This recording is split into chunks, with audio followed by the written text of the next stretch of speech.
오늘도 말씀 앞에 저희가 섭니다. 오직 말씀이 말씀되어지는 은혜만 있게 하옵소서. 예수 그리스도 이름으로 기도드렸습니다. 아멘. 12절 말씀이 이때에 예수께서 기도하시러 산으로 가사 밤이 새도록 하나님께 기도하시고, 그런 법이 잘 없긴 하지만 주로 이제 본문들 중에서 강의로 쭉 나가거나 이제 여기에 이사 와서는 12번째 예배하면서 이제 구속사의 복음을 이렇게 좀 나누고 있었고요. 오늘은 이런 얘기가 거의 없지만 주중에 큐티 해오면서 꼭 좀 이 부분은 다시 우리가 나누고 붙잡아야 되겠다라고 하는 좀 말씀의 또 본문들이 있어서 그 말씀으로 오늘 함께 좀 주의 음성을 듣길 원하고요. 그리고 누가복음에 보면서 이렇게 주님께서 공생애 동안에 계속해서 기도라고 하는 이 주제를 가지고 우리에게 보여주셨구나, 이제 그런 것들도 깨닫게 되어서 그 말씀으로 이 시간 좀 같이 말씀을 나누려고 합니다. 사람이 되었다 함이 없기 때문에 이랬던 분이 이제는 이런 분이 됐어요, 이런 삶을 살아요 라고 말하기가 참 조심스러울 때가 많이 있습니다. 저 자신에 대해서도 여러분, 제가 이제 이런 삶을 살게 됐어요, 전에는 참 이런 삶을 살았는데 이제는 이런 사람이 된 것 같고 또 이런 삶을 살고 있어요 라고 말해놓고 나면 얼마 지나지 않아서 그런 삶을 살아가지 못하는 저의 연약함, 이게 한두 번이 아니었던 것 같아서 제 자신에 대해서도 그러하고 또 누구에 대하여서도 그가 이런 삶을 살게 됐어요 라고 말하는 것이 조심스러울 때가 이렇게 많이 있어요. 해서 사실은 오늘 말씀 전에, 제가 설교하기 전에 우리가 자주 나누는 것처럼 지금 말씀드리려고 하는 이분에게 묵상 간증을 좀 부탁드려 볼까 생각을 했다가 조금 더 지금처럼 하나님 앞에 서는 삶이 지속되고 이분의 삶이 조금 더 영적으로 단단해질 때까지 기다려주는 것이 이분을 살리는 길일 것 같다 싶어서 묵상 간증을 듣고 싶은 마음을 좀 붙잡아 두었습니다. 그리고 좀 양해를 구하고 제가 간단한 이제 이런 소식을 좀 나눕니다. 제가 좀 항상 궁금했어요. 복음에 대해서 굉장히 잘 정돈되어서 있는 것 같고 또 그 복음을 굉장히 신뢰하고 잘 믿으시는 것 같은데 어찌 신앙생활이 저렇게 롤러코스터를 타는 것 같으실까? 스치는 바람에도 시험을 드시는 것 같고, 가을이 온다고 시험에 들고 겨울이 길다고 시험에 들고, 그냥 말 한마디 하기가 너무 조심스러운 그런 분인 거예요. 근데 이분이 요 며칠 전에 저에게 목사님, 드디어 핸드폰을 온전히 손에서 놓게 되어졌습니다. 그리고 TV 드라마에서도 자유케 되어졌습니다. 그렇게 말씀을 하시는 거예요.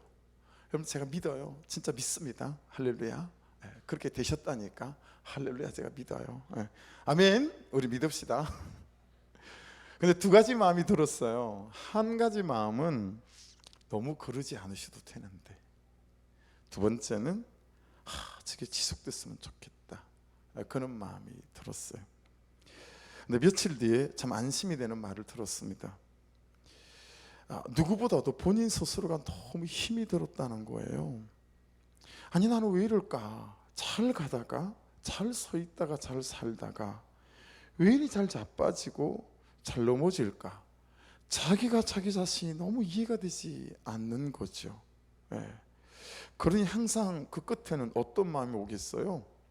너무 자기 자신에 대한 실망, 자책, 실패감, 패배감, 자기 자신이 그냥 너무 싫은 거죠.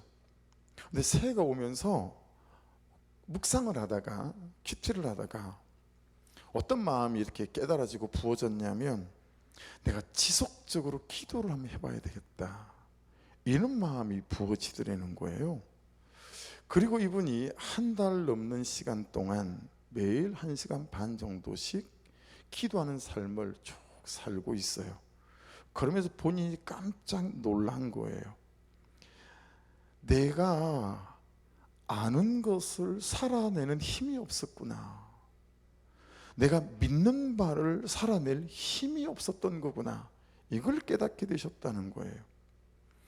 기도 생활을 하면서 자신이 보이고 자신의 삶이 보이기 시작한 거죠. 말씀으로 자신을 볼 줄 아는, 직면하는 힘도 생겼지만 자신의 불순종하는 삶을 인정하게 되는 힘도 생기고, 그리고 그런 용기도 생기기 시작한 거죠.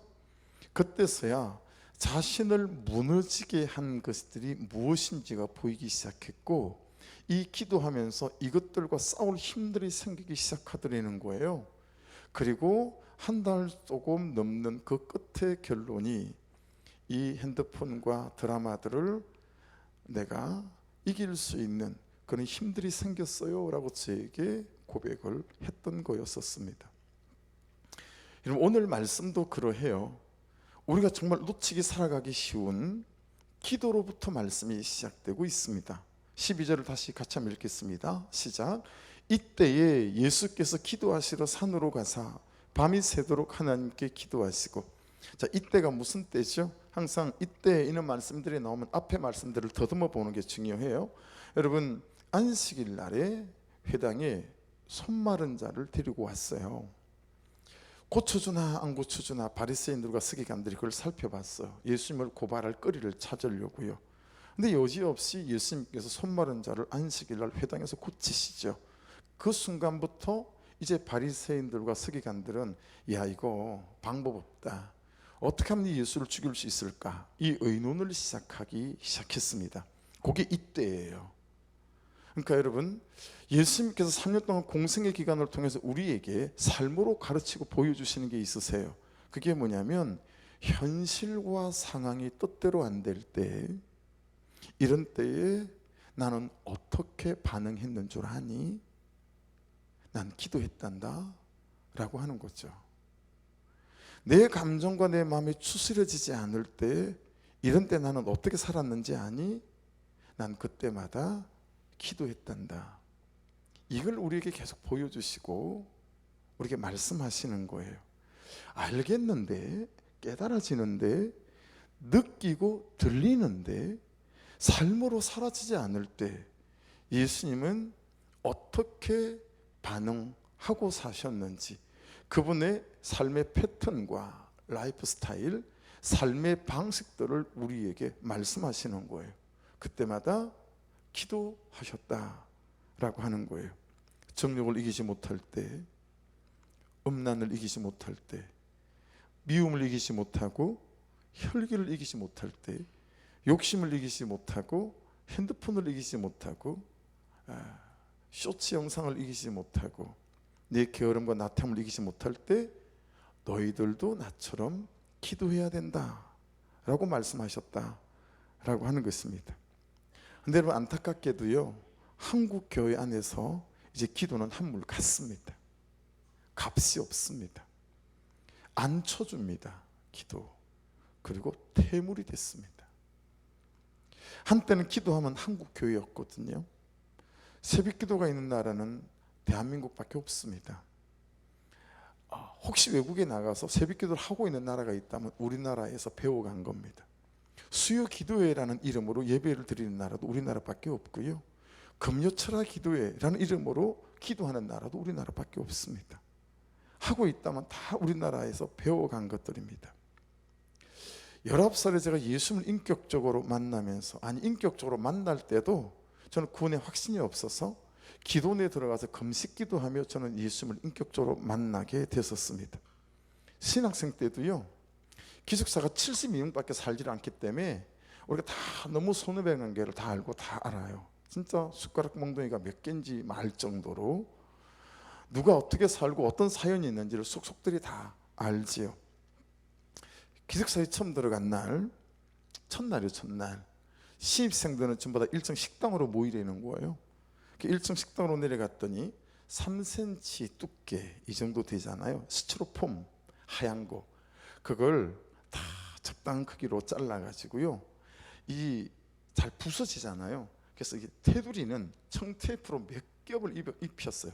청테이프를 몇 겹으로 입혀가지고 그게 기도 방석이었던 거예요. 이게 기숙사 전통인 거예요. 새로 들어오는 신입생한테 들어온 첫날 다 모아서 선배들이 기도 방석을 다 제작한 다음에 기도 방석 수여식을 하는 거예요.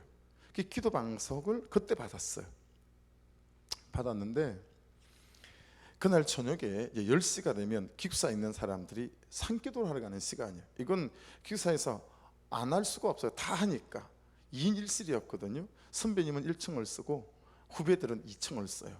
10시가 되면 이제 기도 방석을 다 들고 이제 산기도로 올라가는데 저의 방에는 저보다 12살 많은 선배님이었어요. 제가 26살에 들어갔는데 10살 많네요. 이분은 36이었어요. 선배님이니까 나이도 한참 많고 점잖은 분이시고 항상 선배들이 앞장을 쓰고 후배들이 뒤따라가는데 이 선배님이요, 이 기도 방석을 이렇게 딱하니 들었어요. 이렇게 이제 들고 따라가는데, 이야, 여러분 그 기도 방석이 얼마나 앉아서 기도를 했냐면 기도가 이렇게 얇아졌어요. 3cm짜리가 종이짝까지 얇아졌어요. 팔랑팔랑팔랑 흔들리는 거예요, 바람에. 거기다가 중앙쯤은요 손가락 두세 개가 들어갈 만큼 빵꾸가 났어요. 여러분 3cm짜리 스티로폼이 얼마나 앉아서 기도했으면 이게 종이짝처럼 얇아지고 가운데가 빵꾸능이 뚫렸을까요? 야, 그 뒤를 보고 가는데 여러분 아무 말씀도 안 하시고 선배님이 그냥 앞서 걷기만 하시는데 그 뒤를 그 밤에 따라가면서 그 방석을 보는 그 시간이 신학교 4년, 대학원 3년, 7년 동안 그 어떤 강의에서 강의 시간에 어떤 교수님들의 가르침보다 컸어요. 그날 밤 선배 뒤를 따라 산으로 기도하러 올라가는 동안 제 심령 안에 집채만한 징이 울렸어요. 그러면서 제 안에 어떤 하나님의 음성처럼 들리는 감동이 있냐면 너 기도해야 된다.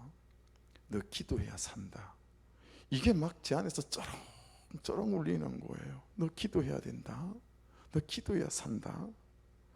개척에서도 한 건 기도하고 전도밖에 없는 것 같아요. 뭐 돈이 있기를 합니까? 사람이 있기를 합니까? 그러니 맨날 오살리 산기도 올라가서 그냥 1년, 2년, 3년, 4년, 5년, 6년, 7년, 8년 계속 그냥 기도하는 거예요. 예. 부교육자들하고도 1월 1일부터 2월 10일까지는 같이 가서 새벽 1시다 2시다 그렇게 눈 내린 산 위에서 기도했던 기억이, 그걸 8년 했던 것 같아요. 교육자들하고 1월 1일부터 2월 10일까지 했던 기도는. 예. 그럼에도 불구하고 한국 교회 기도를, 우리의 기도를, 나의 기도를 한국 사회에서는 안 쳐줍니다. 심지어 교회 안에서도 안 쳐줍니다. 우리의 가정에서 안 쳐주죠. 퇴물 취급합니다.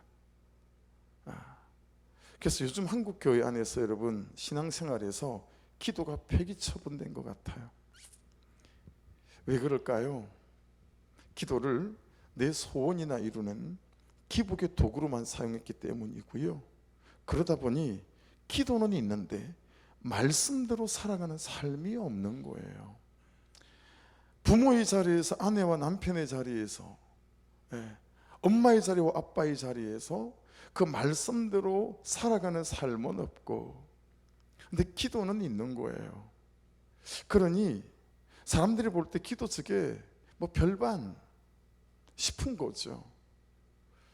이 소중한 기도가 이런 식으로 세상 사람들의 눈밖에 나기 시작했고, 이제는 우리도 이 기도가 뭐 별거 없겠거니, 이 주님이 공생의 3년 동안 가장 강조하셨던 이 삶이 우리에게서 퇴물 취급을 받는다라고 하는 것입니다.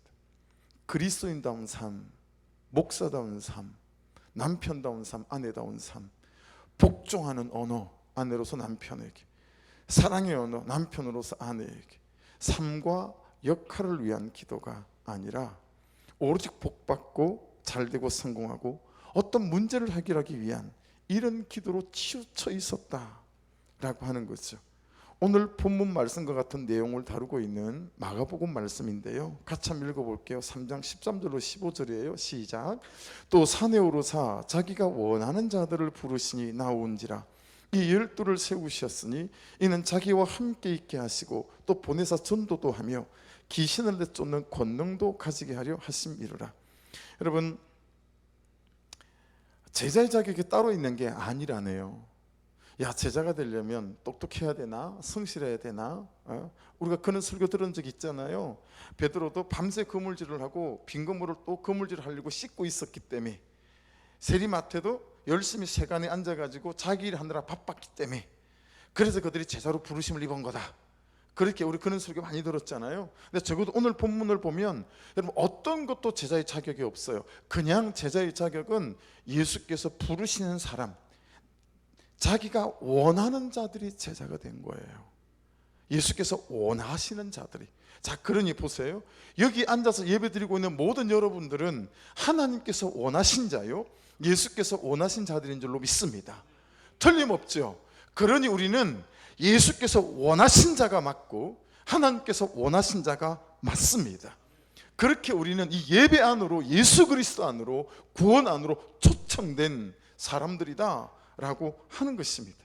우리의 시작은 여기서부터예요. 여러분, 우리는 주님께서 원하신 사람들입니다. 그래서 오늘 이렇게 예배 자리에 앉아 있습니다.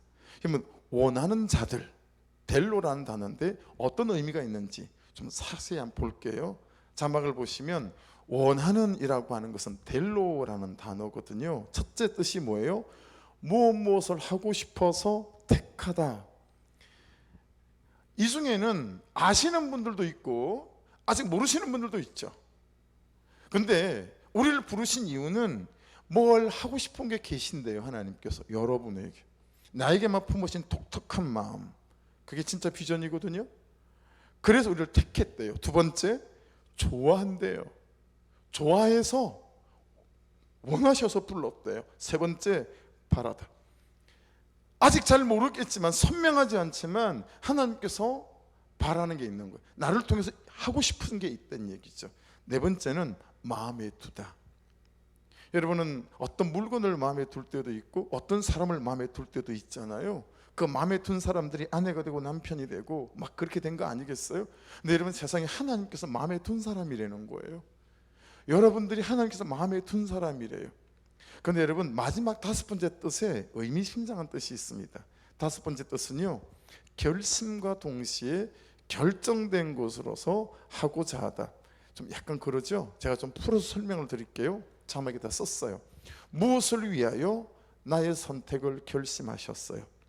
그리고 나를 부르시는 그 순간에 동시에 나를 통하여 하시고자 하는 하나님의 그 결심이 나의 삶을 통하여 사실이 되고 현실이 되다. 이게 델로의 뜻이다 라고 하는 것입니다.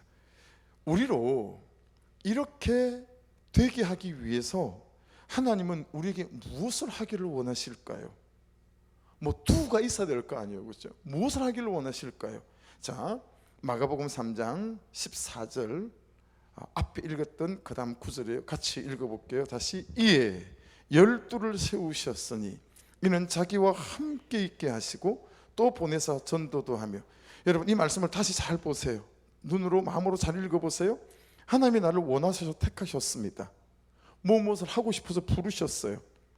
나를 마음에 두고 계시다가 무엇을 위하여 나의 선택을 결심하시고 나를 부르시는 그 순간 동시에 나를 통하여 하시고자 하는 하나님의 그 결심이 나의 삶을 통하여 사실이 되고 현실이 되게 하기 위해서 제자들을 부르신 다음에 가장 먼저 하신 거, 이것부터 해야 된다. 난 이것 때문에 너희를 불렀어 라고 하시는 거, 그게 뭐라고요? 자기와 함께 있게 하시려고 불렀다는 거예요. 자, 여러분, 이건 굉장히 중요한 지점이에요. 예수 믿는다라고 하는 것은, 그분께서 부르신 것은 하나님 그분이 그분과 함께 있게 하려고 불렀다는 거예요. 하나님과 사랑하는 거, 하나님과 깊은 사귐을 갖는 거, 하나님과 깊은 나눔과 교제를 하는 거, 하나님을 듣고 하나님을 구하고 하나님을 바라고 하나님께 말하고. 그래서 신학적인 용어도 있어요. 이걸 디바인 로맨스라고 그래요. 디바인 로맨스. 하나님하고 연애하다, 이런 뜻이에요. 하나님이 우리를 부르신 이유는 여러분 잘 새겨 들으셔야 합니다. 곁에 두고 함께 있고 싶어서 우리를 불렀어요. 일 시켜 먹으려고 애 놓는 엄마 없잖아요. 그런 거라는 거예요. 우리가 이것을 모르고 이것을 안 하고 이것이 없으니 뭐가 안 될까요? 하나님하고 사랑이 안 돼요. 애틋하게 그분이 보고 싶고 애틋하게 그분과 함께 있고 싶고, 이 예배가 설레이거나 예배가 좋은 것이거나 그런 게 아닌 거예요. 종교적인 의무로 그냥 예배하고 뭐 이런 거죠. 여러분, 하나님하고 사랑이 안 되면 뭐가 안 될까요? 하나님하고 사랑이 안 되면 뭐가 안 될까요? 오래 하는 순종, 계속하는 순종이 안 됩니다. 자, 누가복음 5장 28절인데 같이 한번 읽어보겠습니다. 시작. 그가 모든 것을 버리고 일어나 따르니라. 우리가 보았던 본문의 세리마태에 대한 얘기예요. 세리마태가 예수님을 만나는 순간 모든 것을 버리고 되어져 있는데, 이게 원어적으로 카탈레이포라는 뜻을 보면 모든 것을 떠나서라는 게 더 맞아요. 자기의 안정된 삶, 이는 모든 것을 떠나서라고 하는 거죠. 레위가 지금까지 모든 삶을 청산하고 예수님을 따랐다라고 하는 것입니다. 자, 따르니라, 아콜루데오라는 이 단어는요, 미완료 시제라고 새벽에 나눠 썼어요. 미완료 시제. 어떤 의미죠? 이 시간만 따른 것이 아니고 항상 따랐다라는 거예요. 여기에 깊은 묵상의 지점이 있는데요, 여러분, 어떤 이혼하는 부부도 시작을 사랑으로 시작했습니다. 그렇죠? 해서 우리가 어떻게 표현하죠? 한때는 사랑했었어, 그렇게 표현하죠.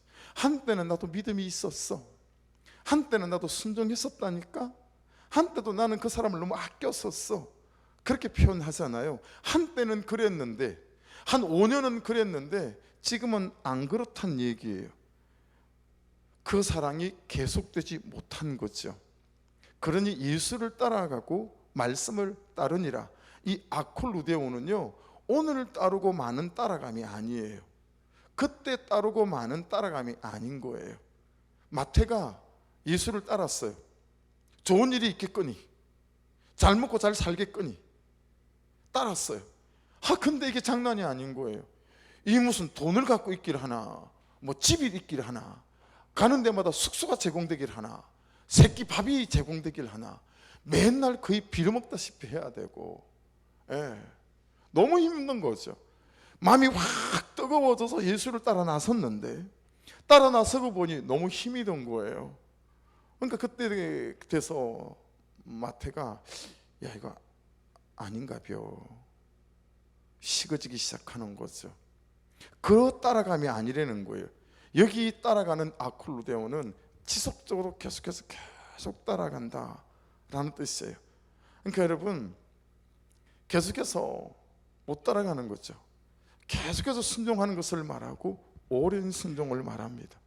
이 계속하는 순종, 오래하는 순종은 신앙적인 성실이 따라야 가능한 일이잖아요. 근데 여러분, 해보셔서 알지만 오랜 순종은요, 성품으로 못합니다.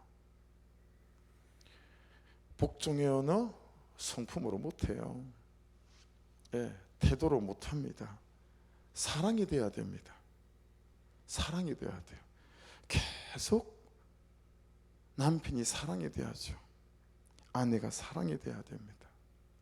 그래야 아끼고요, 계속 복종의 언어를 쓸 수 있고요, 계속 사랑의 언어와 태도로 누가 봐도 살갑게 네 아내를 챙길 수 있는 거죠. 그 대상을 사랑하지 않고는 오랜 순종은 할 수 없는 순종입니다. 그런데 그게 안 되는 거예요. 나를 향하신 하나님의 사랑을 만나야 되는데 이게 안 되는 거예요. 잘 한번 들어보세요. 제 말이 맞는지 한번 잘 들어보세요. 하나님을 만나는 사람은 많아도, 하나님을 만나는 사람은 많아도 글쎄요, 그 사람들이 다 나를 사랑하시는 하나님의 사랑을 만난 사람인지는 질문이 돼요. 여러분, 하나님을 만나는 것과 하나님 그분의 사랑을 만나는 건 달라요. 사람을 만나는 것도 그러지 않아요? 그 사람을 만나는 것과 그 사람이 나를 사랑하는 그 사랑을 만나는 것하고는 너무 다른 거예요. 예. 여러분, 제 손가락을 자른 제 형을 언제 이해할 수 있게 됐겠어요? 시간이 좀 필요했죠?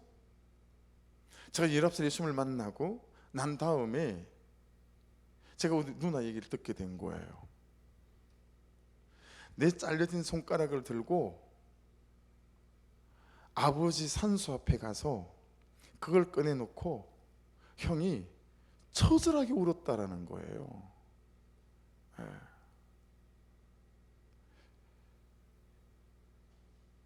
방법이 지독히 잘못되어져서나 내가 밉고 내가 못돼서 그렇게 한 행동이 아니라는 걸 그때 인간적으로 이해가 되고 해석이 되어지고 그분의 마음 안에 나를 향한 사랑이 있었던 거구나 라는 걸 해석이 된 거죠.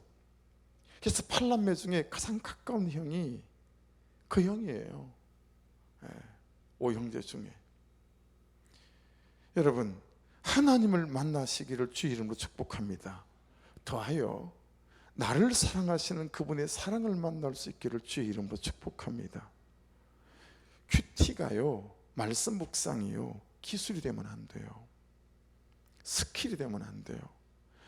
다른 종교적인 행위보다 좋은 종교 행위가 되면 안 되고요, 신앙생활의 방식이 되면 안 됩니다. 우리의 큐티가 병이 들고 식어지고 메마른 이유는 하나님과 나와의 사랑은 쏙 빠져버리고 종교적인 행위만 떡하니 남아 있는 거예요. 우리의 가장 간절한 질문은 하나님, 제가 어떻게 하나님과 항상 사랑이 될 수 있을까요? 라는 것입니다. 세상 부러운 사람은 하나님과 사랑이 되는 사람, 하나님께 사랑받고 하나님을 사랑하는 사람이다. 이게 여러분 우리 신앙의 주제이다 라고 하는 것입니다. 아마 계속 쓰지 않기가 더 쉽긴 하겠지만 여기에 글자, 교회는 글자가 없는 데가 거의 없잖아요. 여기 하나 저기 하나 쓰고 싶은 글자가 사실 있기는 해요. 이도시을 자유케 하라 더 높은 버릇 하나 써놓고 싶기도 하고, 여기는 오늘 말씀 오늘 나를 묻다. 야, 근데 예배 오는 분들이 영원히가 안 될 것 같은 거예요. 뭐 우리가 해야 될 사명 같은 거 적혀 있으면 참 별로인 것 같다. 그냥 여기에는 은혜를 빛처럼 내리소서. 제일 마음에 있는 것 중에 하나. 예배할 때마다 우리 성도들의 심령에 예배 은혜를 빛처럼 내려주소서. 뭐 이런 게 써붙이는 게 훨씬 나을 것 같다. 그러다 여러분 주중에 말씀을 큐티하고 말씀을 준비하다가 정말 만일에 쓴다면 이걸 써놓고 싶은 거예요. 하나님, 우리 교회가 우리 성도들이 하나님과 사랑이 되게 하소서. 이게 너무 간절한 거예요. 하나님께 용납받은 자의 그 사람을 받아내는 일에 조건의 담장이 없는 사람.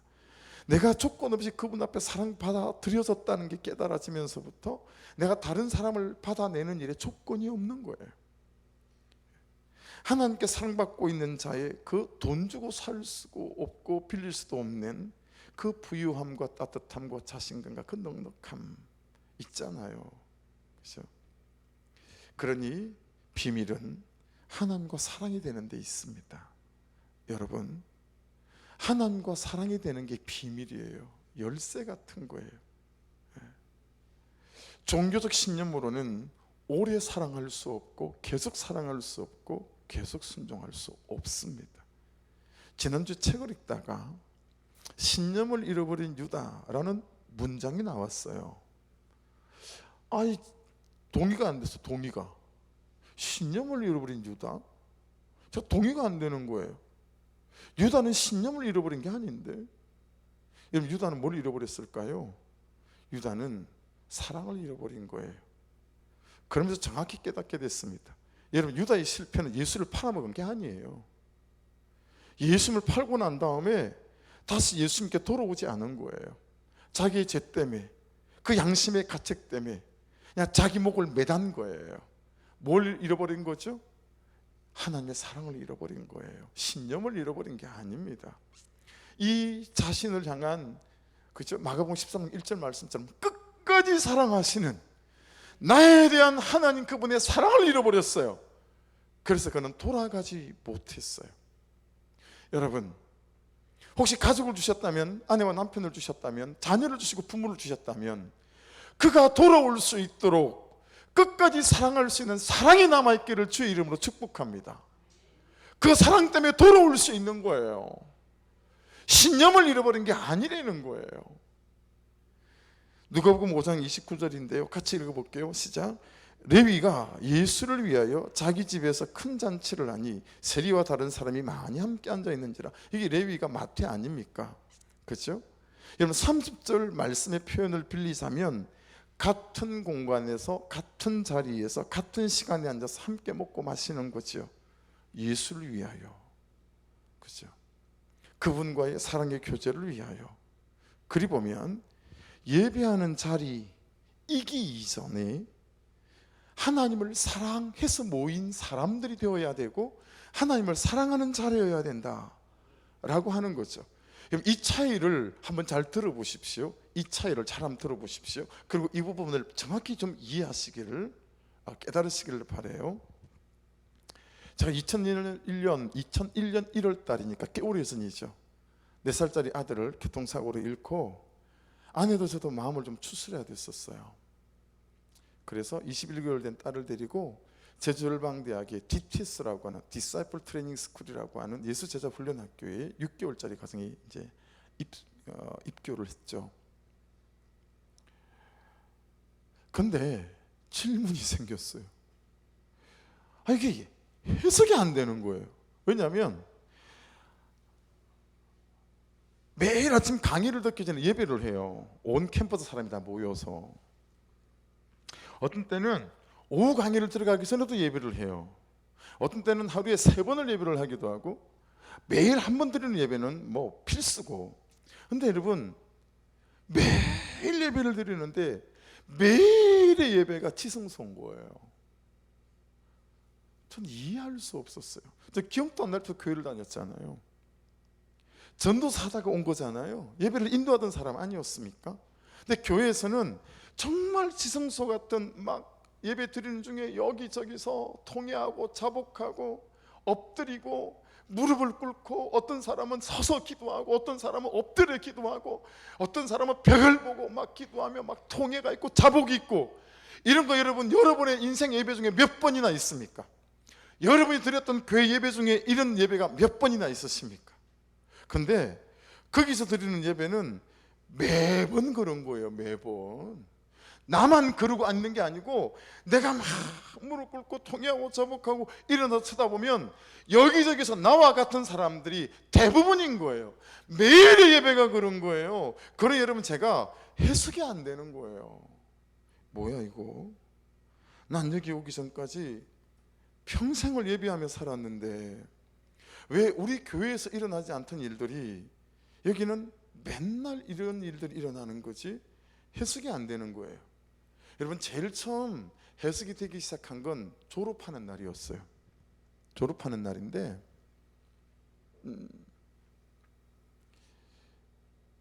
시골에서 올라온 쭈글쭈글한 할머니가 제일 마지막 날은 이제 가족을 초대하거든요. 그 캠퍼스에 졸업하는 사람들 손을 한 사람 한 사람 손을 붙잡으면서 닭독한 눈물을 툭툭툭툭 흘리면서 우리 딸 좀 살려주세요. 우리 딸 좀 살려주세요. 우리 딸 좀 살려주세요. 이러고 돌아다니시는 거예요. 제 손도 툭쓱 잡으시면서 우리 딸 좀 살려주세요. 이게 도대체 뭔 일인가 알고 보니까요, 같이 뒤에 손을 받은 장미화 자매의 어머니였어요. 왜 그랬냐면 이 미화 자매는 초등학교, 중학교, 고등학교, 대학교 단 한 번도 1등을 놓친 적이 없는 수석 입학, 수석 졸업, 수석 입학, 수석 졸업. 서울대학교 간호학과도 수석으로 들어가고요, 서울대학교 간호학과 수석으로 졸업했어요. 그리고 서울대학교 직원으로 있는데 자기의 삶을 하나님께 드리고 싶은 거예요. 그 모든 걸 내려놓고 선교사로 나가겠다고 남미 쪽에. 그리고 와서 그러고 있으니까 예수를 안 믿는 엄마 입장에서 볼 때는 얘가 미쳤거나 죽은 애 같은 거예요. 우리 딸 좀 살려달라고. 우리 이스라엘 가는 팀의 리더였던 소남자매는 나이가 저랑 같은데 성균관대학교 불어과를 졸업하고 고등학교 불어과 선생님이었어요. 그거 내려놓고 선교사 가겠다고 교육받으러 온 거예요. 한 사람의 면면이 다 그랬어요. 여러분, 이 사람들은요, 교육을 받으러 온 사람이 아닌 거예요. 예배하던 그 사람들은 전부 다 자기 존재와 인생을 걸고 하나님을 사랑했던 자들이었던 거예요. 그 하나님을 사랑하는 자들이 앉아서 예배를 하니까요, 예배가 예배할 때마다 지성소인 거예요. 그때서야 처음으로 비밀이 풀리기 시작했어요. 이거였구나. 그냥 종교적 예배가 아니라 인생을 거는 예배고 생명을 거는 예배고, 그분이 너무 좋아서, 그분이 너무 사랑해서 그 사랑하는 자들이 모여 앉아서 사랑하는 자를 예배하니까 그 예배가 그냥 예배가 아닌 거예요. 여러분,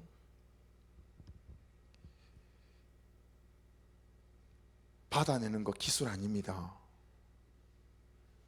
어떻게 기술로 그 남편을 받아내겠습니까? 내재만 보고 간다고요? 여러분, 그게 무슨 기술입니까? 그게 어떻게 내재만 보고 갑니까? 어떻게 하나님만 보고 가겠어요? 그럴 수 있는 인간이 있겠어요? 없습니다. 절대로 없습니다. 근데 놀랍게도 하나님 그분과 사랑이 되잖아요. 그분의 사랑이 내 안에서 펄펄 끓고 있잖아요. 그럼 놀랍게도 그를 받아내는 게 되거든요. 희한하죠. 그와 사는 게 사라지는 거예요. 그는 나보다 옳도다, 이게 가능해지면서 나도 깜짝 놀라는 거예요. 입이 닫아져요. 그리고 삶으로 승부하게 돼요. 오래 참는 것으로, 그를 받아내는 것으로 내가 견뎌지는 거예요. 하나님 그분하고 사랑이 될 때 내 안에 있는 나를 사랑하시는 그분의 사랑이 나로 하여금 그리 살게 하는 원동력이 되어지기 시작하더라는 것입니다. 우리는 받아내는 것을 성품으로 하고 태도로 하려고 하니 3번을 못 넘어가고요, 한 달을 못 넘어가요. 우리 신앙이 잘못된 거죠. 우리가 하나님을 잘못 알고 있고 잘못 믿고 있는 거 맞죠. 이래 갖고는 1000년을 믿어도 하나님의 평강이 나의 평강이 되기 어렵습니다. 사랑하는 여러분, 하나님과 사랑할 수 있는 시간과 공간을 만들어내야 됩니다. 그분과 교제하고 그분에게 말을 걸고 나에게 말을 거시는 그분의 음성 앞에 머물 수 있는, 말씀 앞에 머물 수 있는 시간과 기도하는 공간들이 확보되어져야 합니다. 하나님은 한 번도 성경 어디 구석에도 내 말대로 네가 딱 그대로 잘 살면 내가 너 사랑할게 같은 식으로 말씀하신 적이 없으시죠. 손흥민 선수는 대개들 다 아시죠? 이제 여자분들도, 축구를 잘 모르시는 우리 어머니들도. 여러분, 손흥민 선수가요 17, 18 어린 나이에 독일로 넘어가지 않았겠어요? 이제 정말 뭔가를 보여줄 때가 됐어요. 근데 그냥 시합하다 발목이 똑 부러졌어요. 축구 선수가 발목이 부러졌으니 말 다 한 거 아닙니까? 그 절망과 실망감이 그냥 이 실패한 채로 한국으로 되돌아가야 되나, 너무 고통스러웠다는 거예요. 근데 어느 날 운동장에 연습도 못하고 서 있는데 세계적인 축구 선수이기도 하고 스타들 중에서도 스타인 반 니스텔루이라고 하는 우리 박지성 선수하고 맨유에서도 같이 좀 뛰었던 때가 있어요. 마지막쯤에. 지금은 감독인데 이 반 니스텔루이, 정말 자기의 우상이었던 그 반 니스텔루이가 성민 선수를 쳐다보더니 오더니 꽉 껴안더래요. 그리고는 기에다 대고 뭐라고 말했냐면, 힘내, 우리는 너를 기다릴 거야. 이 한마디. 반 니스텔로이 선수를 안고도 울었지만 그가 퐁을 풀고 간 뒤에도 그 운동장에 머리를 쳐박고 그렇게 울었다는 거예요. 야, 나를 기다려준다니. 이 한마디가 지금의 손흥민이 나를 만들었습니다 라고 그 사람이 고백해요. 여러분, 인생의 발목이 부러질 때 있죠. 우리의 관계의 발목이 부러질 때도 있죠. 내 거룩함의 발목이 부러질 때도 있죠. 주저앉지 마십시오. 하나님은 우리를 기다리십니다. 그분과의 깊은 사랑 속에 거할 때까지 그분은 저와 여러분을 기다리시고 그분의 교제 안에, 사랑 안에 우리를 머물게 해 주실 줄로 믿습니다. 근데 우리가 이걸 모르는 거예요. 하나님과 머무는 시간이 없기 때문에, 하나님 앞에 서는 시간이 없기 때문에 하나님께 듣고 하나님께 말하는 이 기도라고 하는 영적 교제와 사귐이 우리 가운데 없는 거예요. 누가 기도를 가르쳤는지 기도를 꽹이 정도, 호미 정도, 도끼 정도, 삽 정도, 그냥 도구와 기구 정도로 우리에게 가르쳤던 거예요. 여러분, 기도는 살아있는 하나님 그분과의 영적 소통이요 교제며 사귐이고 사랑인 줄로 믿습니다. 해서 여러분, 요한복음 4장 같이 한번 읽겠습니다. 34절 시작. 예수께서 이르시되 나의 양식은 나를 보내신 이의 뜻을 행하며 그 일을 온전히 이루는 이것이니라. 표준 세번역으로 보면 조금 더 이해가 쉬워요. 표준 세번역으로 같이 읽어볼게요. 시작. 예수께서 그들에게 말씀하셨다. 나의 양식은 나를 보내신 분의 뜻을 행하고 그분의 일을 이루는 것이다. 야, 내 양식은 뭐냐면 나를 보내신 그분의 뜻을 행하고 그리고 그분의 일을 이루는 거야. 이렇게 말씀하신 거예요. 근데 그걸 어떻게 하는 걸까? 그 다음 35절에 이렇게 말씀하세요. 자, 같이 읽어요. 시작. 너희는 넉 달이 지나야 추수할 때가 이르겠다 하지 아니하느냐. 그러나 나는 너희에게 이르노니 너희 눈을 들어 밭을 보라. 휘어져 추수하게 되었도다. 표준 세번역으로 읽어볼게요. 시작. 너희는 넉 달이 지나야 추수 때가 된다고 하지 않느냐. 그러나 나는 너희에게 말한다. 눈을 들어서 밭을 보아라. 이미 곡식이 익어서 거둘 때가 되었다. 너희 눈을 들어 밭을 보라. 자막에 그대로 보세요. 휘어져 추수하게 되었도다. 자, 이게 뭘까라는 거예요. 야, 눈 잘 씻고 봐봐. 휘어져 추수하게 됐잖아 지금. 그게 뭐냐고요? 그게 어디냐고요? 이게 여러분 바로 우리의 삶이에요. 지금 예수님께서 예수님 다 끝장이에요. 그냥 망했어요. 나 이제 어떤 소망도 없어요. 저 인간하고는 끝이고요. 사업도 그냥 쫄딱 망했고요. 저는 이제 그냥 쳐버리랍니다. 끝입니다. 뭐 이렇게 반응한 거죠. 근데 예수님께서 뭐라고 말씀하시는 거냐면, 야, 눈 잘 씻고 다시 잘 쳐다봐. 휘어져 추수하게 된 거야. 뭐가요? 내 삶이. 예수님은 전혀 해석이 다른 거예요. 아니, 같은 현실을 바라보는데 나는 망하게 생겼다라고 말씀을 드리고 있는데, 야, 무슨 소리야? 잘 봐봐. 휘어져 추수하게 되어서 지금 추수의 때야. 이렇게 말하는 거예요. 뭐가요? 내 삶이, 내 운명이, 내 가정이, 내 문제, 내 가족, 그리고 나의 염려, 나의 두려움들이 야, 추수할 때가 됐다라고 말씀하시는 거예요. 내 삶이라고 하는 밭이. 예수님, 이제 겨우 씨앗 뿌렸어요. 시간이 더 필요해요. 그렇게 말하는 거죠. 그 위에 말씀이 뭐라고 돼 있어요? 야, 너는 넉 달이 지나야 추수할 때가 될 거라고 말하지. 넉 달은 여러분 상징적인 거예요. 진짜 문자적으로 넉 달이 아니고 우리는 항상 그러는 거예요. 저 인간은 안 돼요. 틀렸어요. 뭐 이런 거죠. 아직 4개월을 기다려야 돼요. 이것처럼 4년이 돼도 안 될 거리요. 제가 어느 가정에 신방을 갔는데 초인종을 딱 누르려고 하다가 초인종을 누를 수가 없었어요. 아버지가 아들을 혼내는데 이해하고 들어주십시오. 저 새끼는 안 돼. 장가 가서 지 같은 새끼 낳고 지 같은 새끼 길러봐야 정신을 차릴 거야. 그런데 어떻게 초인종을 누르게 해서 그냥 되돌아왔죠. 그렇습니까 진짜? 지금 말씀은 그거 아니라는 거예요. 내가 생각하는 온갖 인생의 문제의 밭이 극정투성이인 내 인생의 밭, 내 삶의 밭, 눈물의 밭, 한숨의 밭, 살기 싫어서 던져버리고 싶은, 언제 될까 싶은 밭이 휘어져 추수하게 되어졌대요.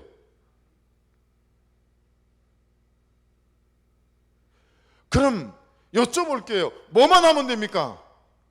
휘어져 추사게 됐다니 내 인생의 밭이. 뭐만 하면 되죠? 손에 뭐만 들면 됩니까? 낫만 들면 돼요. 그렇죠? 손에 낫 들고 뭐 하면 돼요? 낫 들고 나가서 그냥 쑥쑥 베면 돼요. 베면 돼요. 휘어져 추사게 되었다니까. 그게 내 현실을 바라보는 하나님의 시선이에요.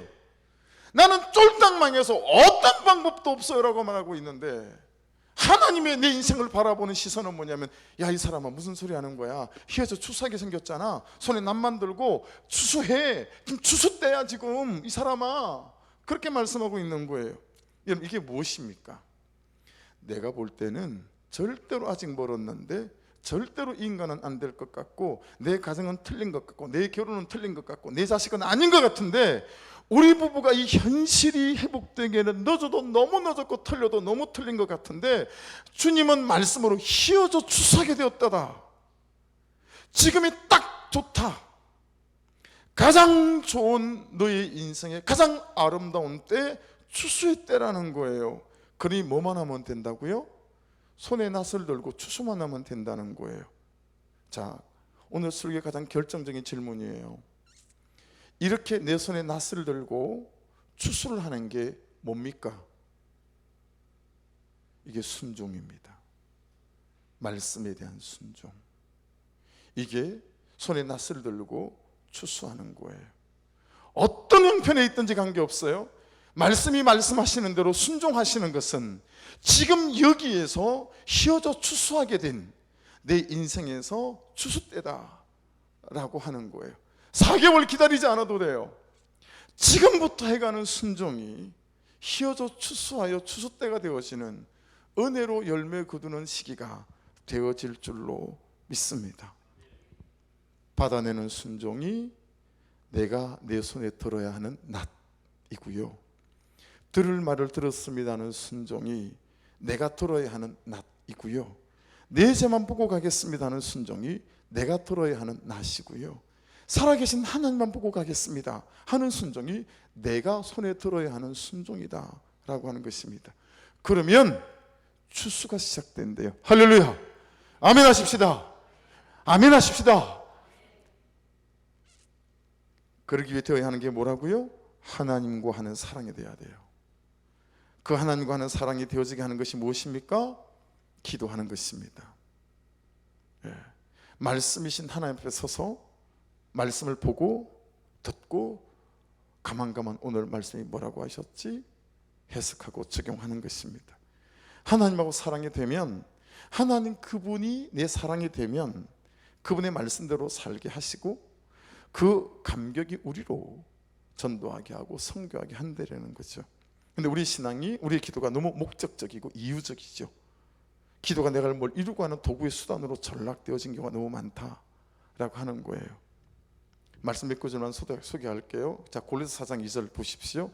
기도를 계속하고 기도에 감사함으로 껴있어. 기도를 계속하랍니다. 여러분, 기도를 계속하랍니다. 기도를 계속하라는 거예요. 예레미야 29장 12절이에요.